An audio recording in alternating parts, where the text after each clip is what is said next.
The reason that Kash Patel is still back there sweating his ass off is because they don't have to just get it from them.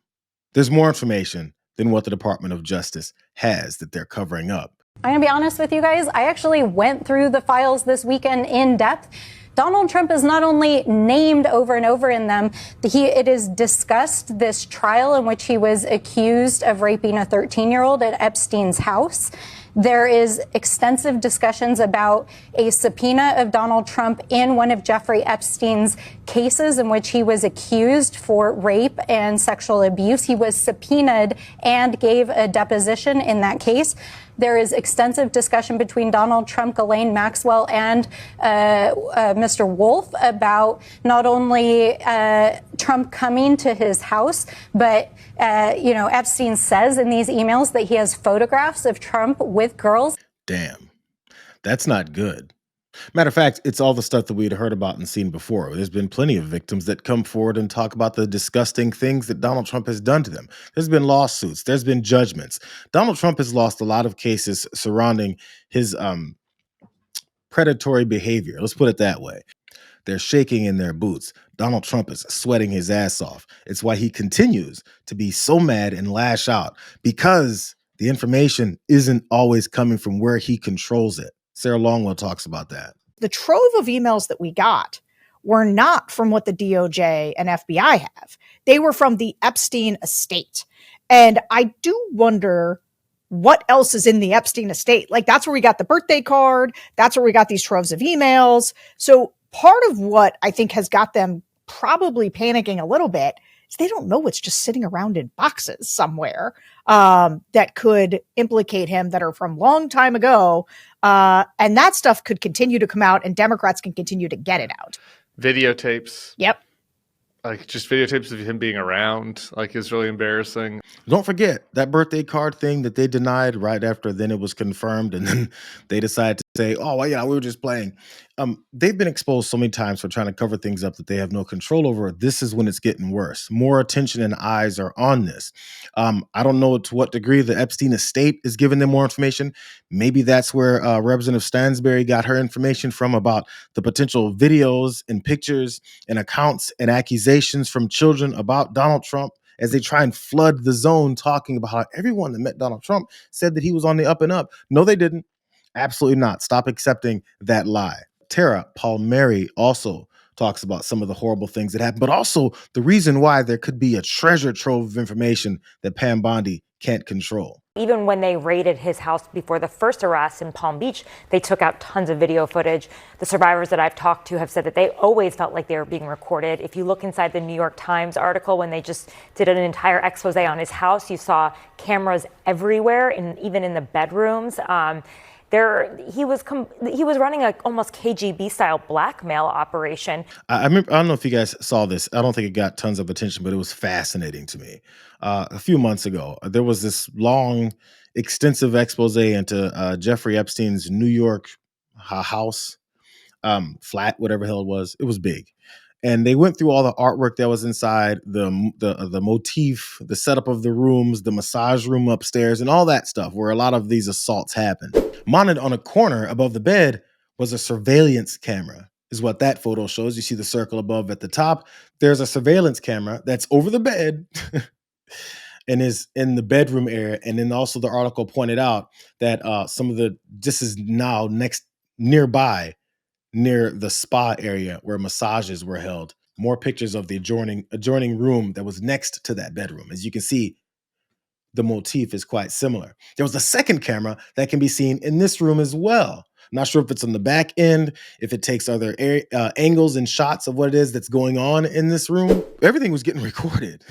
So people that have this belief that Jeffrey Epstein, part of his motivation was that he worked with some intel agencies and internationally and basically blackmailed tons of people, have a lot of reasons to believe that, because there was cameras everywhere. And also people are acting really weird in positions of power right now and trying to cover this up and trying to not talk about it, or in trying to lie over and over again about it.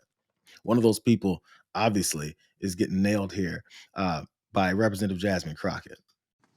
This is the President of the United States standing beside his best friend, Jeffrey Epstein.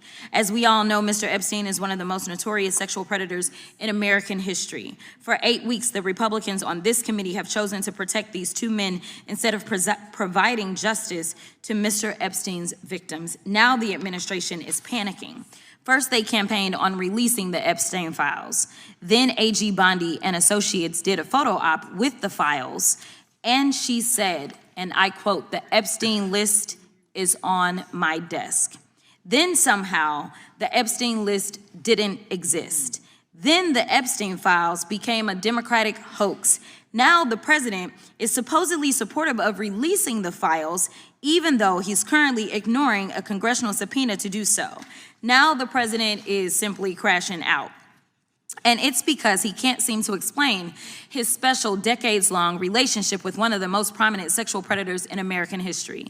It's already public that he's in the Epstein files, but his administration is hiding the context of his involvement, if any, with Mr. Epstein's horrific crimes. It's good sometimes to go back through. That was just some of the excuses and the history just of this year of them working really hard to, one, promote this whole thing. Then after they seen what's in it, and Donald Trump knew the whole time, which is kind of odd on top of it, then try to backpedal and talk about how it's someone else, to close the investigation, then start it back up, to say that we actually didn't want these files out, to then say that we did. But actually, once these files are out, we can't have these folks' names be in there, because their names being in it means that they're going to get re-victimized. Not the victims, but the perpetrators. Like, they're all over the place. It's actually really hard to keep track of. I've left off many things, I'm sure, as well, too. With the explanation, no matter what, no matter how ridiculous this whole thing seems, is, again, this is one big hoax. But the way that Caroline Levitt put it here, that it's specifically a certain city's type of hoax, I'm not sure how it works. But if you look at how this Epstein story sort of evolved over the past week, it's classic Washington hoax. Yes. You have Democrats on the Oversight Committee leaking redacted information to their favorite reporter at CNN, who then pops the story with that redacted information and does not reveal that the unredacted version is available. And the unredacted version proves that the so-called victim in this email is a woman who is unfortunately deceased, but prior to her death said on numerous occasions that President Trump never did anything wrong and was always incredibly friendly in her interactions with him.